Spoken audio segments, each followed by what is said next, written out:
تستمعون إلى قصة الملك طالوت والنهر لأحمد بهجت بصوت أحمد عبد النبي، تأتيكم من سطور مسموعة.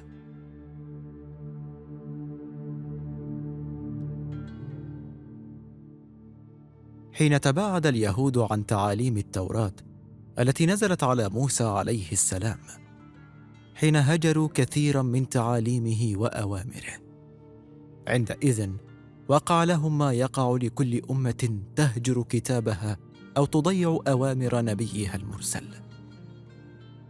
تدهورت أحوال بني إسرائيل عندئذ، وهزموا من أعدائهم، واستولى الأعداء على تابوت العهد وفيه بقية مما ترك آل موسى وهارون، وتشردوا في الأرض وطردوا من ديارهم، وساءت أحوالهم وشاع الذل بينهم، وحكمهم الضعف. ثم شاء الله تبارك وتعالى أن يرحمهم فأرسل إليهم نبيا، وبدأ هذا النبي يدعو قومه إلى الله. وذات يوم ذهب كبار القوم من بني إسرائيل إلى هذا النبي وقالوا له: أليس الله هو الذي بعثك إلينا؟ نعم. ألسنا مشردين؟ نعم. ألسنا مظلومين؟ نعم. لماذا لا تسأل أن يبعث لنا ملكا يجمعنا تحت رايته كي نقاتل في سبيل الله ونستعيد حقنا ونصلح ما فسد من أحوالنا؟ أخاف إن دعوت الله أن يبعث لكم ملكا يدعوكم إلى القتال ألا تقاتلوا. قال كبار القوم: ولماذا لا نقاتل في سبيل الله وقد أخرجنا من ديارنا وأبنائنا؟ قال نبيهم: لن تتراجعوا لو حدث ما تطلبونه؟ أبدا، لن نتراجع. سوف أسأل الله تعالى أن يختار لكم ملكا تقاتلون تحت رايته. انصرف القوم ودعا النبي رب العالمين أن يختار لهم ملكا. في نفس الوقت خرج طالوت يرعى غنمه. كان طالوت واحدا من بني إسرائيل، وكان قلبه ينطوي على الخير، وكان معه أحد فتيانه، فانشغل في حديث هامس مع الفتى، فشردت غنمة في السهل. ثم انتهى حديثه مع الغلام فنظر حوله فلم يرى الغنم ولا رأى الحمير. قال لغلامه: لقد استغرقنا الحديث، فصارت الأغنام في الصحراء، تعال نبحث عنها.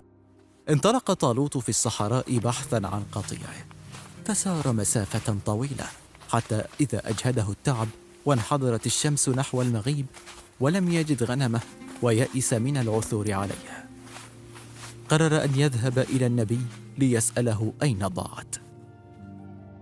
عاد طالوت من الصحراء وشق طريقه إلى بيت نبيهم ودخل عليه.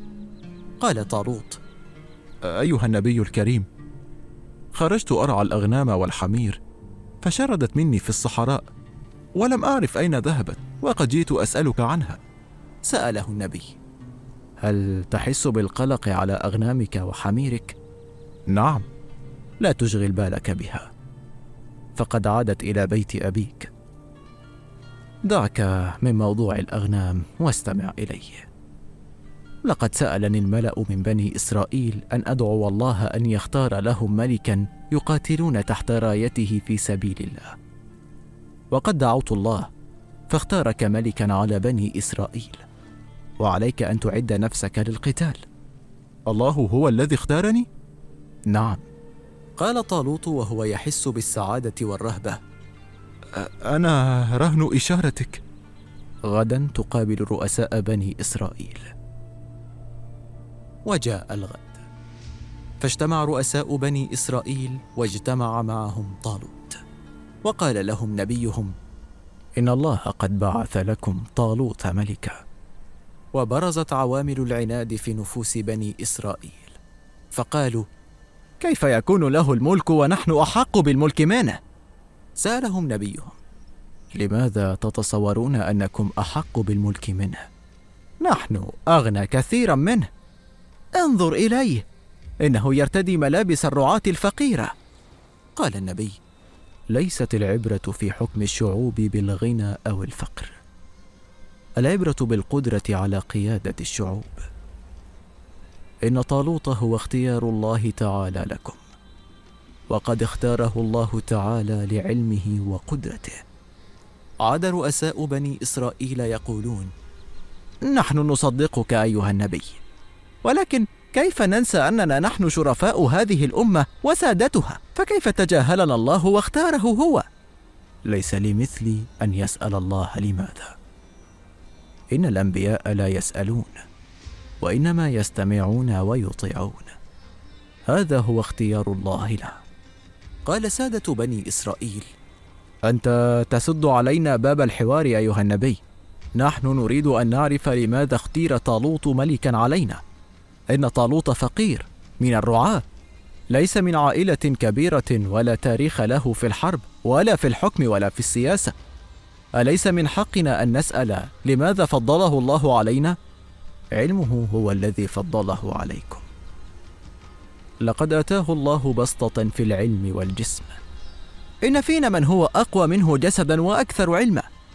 أيها السادة، أفهمتكم أكثر من مرة أن العبرة في الحكم بقدرة الحاكم على قيادة الشعب، ولقد حدثتكم أن اختياره للملك جاء من الله، وليس لي أن أسأل الله لماذا اختاره للملك. لعله اختار ليبتليه، من يدري. إن أحدا لا يعرف أسرار الله وحكمته في خلقه. قال سادة بني إسرائيل: وكيف نتأكد أن الله هو الذي اختاره لنا؟ نريد معجزة تثبت صدقه. اذهبوا إلى المعبد غدا، فسوف تقع المعجزة ويأتيكم تابوت العهد.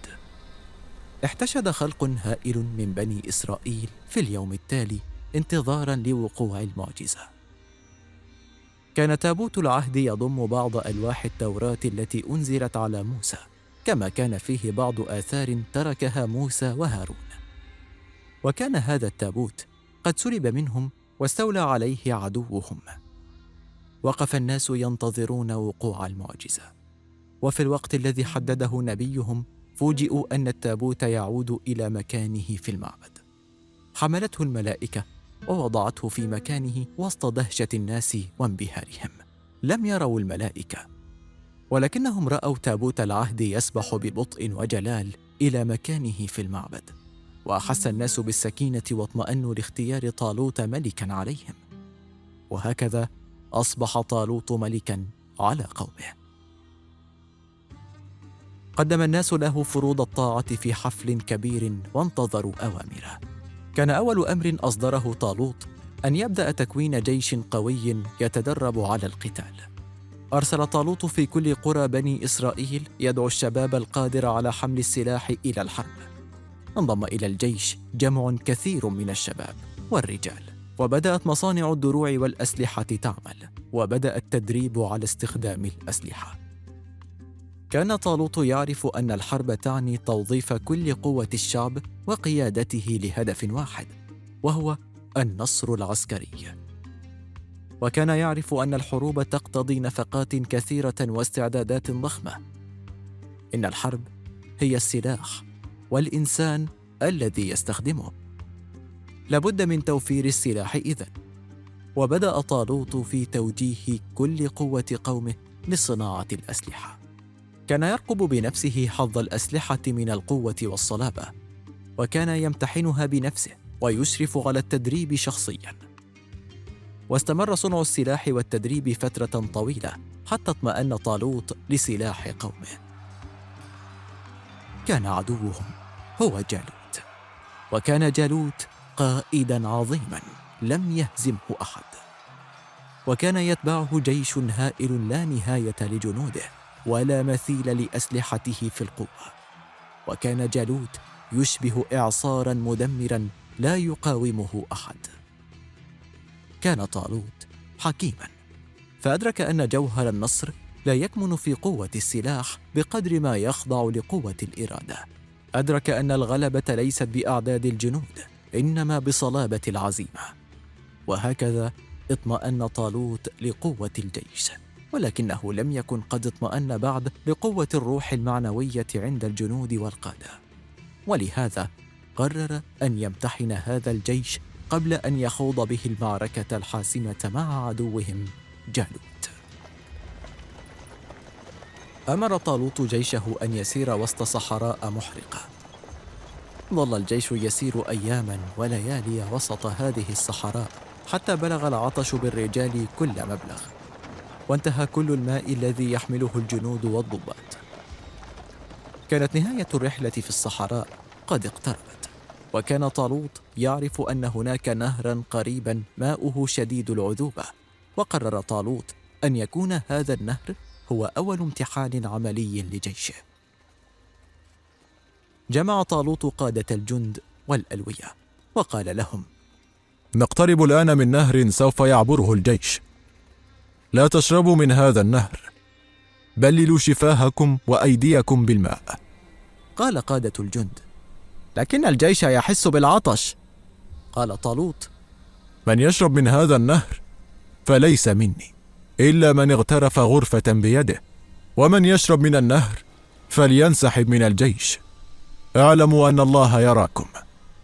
انقلوا أوامري للجنود وتهيأوا لعبور النهر. نقل القادة والضباط أوامر طالوت للجنود، وبدأ الجيش يعبر النهر. كان الامتحان قاسيا، فالدنيا شديدة الحرارة، والماء عذب وبارد، والإغواء قوي.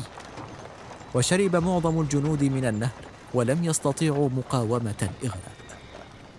انتهى عبور الجيش للنهر، وأخرج طالوت كل من عصى أوامره وشرب من النهر. كان الجيش كبيرا قبل أن يعبر النهر، ولكنه بعد عبور النهر وخروج من خرج منه تغير تماما. انكمش الجيش إلى أقل من النصف. قال قادة الجيش لطالوت: لقد انكمش عددنا كثيرا، فكيف نقاتل جيش جالوت الهائل بهذا العدد القليل؟ قال طالوت: ليست العبرة في القتال بعدد المقاتلين، المهم إرادتهم.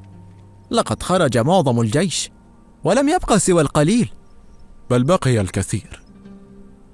لقد خرج غير المخلصين، وبقي المخلصون الصابرون، والصبر طريق النصر وأداته. وانخرط الجيش في حوار حول ما فعله طالوت. قال أحد الجنود: لو أن طالوت تركنا نشرب من النهر لزاد عددنا ونحن نحارب جالوت. قال ضابط الجيش: إن العدد لا يكسب الحرب أبدا. تساءل الجندي: ما الذي يكسب الحرب إذن؟ شيء ليس هو السلاح، وإن كان السلاح مهما، وشيء ليس ظاهرا، وإنما هو خفي، شيء يسمونه الروح أو إصرار الروح على الكسب. إن الجندي الذي لا يستطيع الصبر على العطش لا يستطيع الصبر على حرارة المعركة وعطشها، والجندي الذي لا يتبع أوامر قائده يمكن أن يؤدي إلى إرباك الجيش كله في المعركة. لقد خرج من الجيش ضعاف الروح وبقي الأقوياء، وغدا نرى ما نفعله مع جالوت. وشاع الإيمان العميق في الجيش، وقال المؤمنون: كم من فئة قليلة غلبت فئة كثيرة بإذن الله، والله مع الصابرين.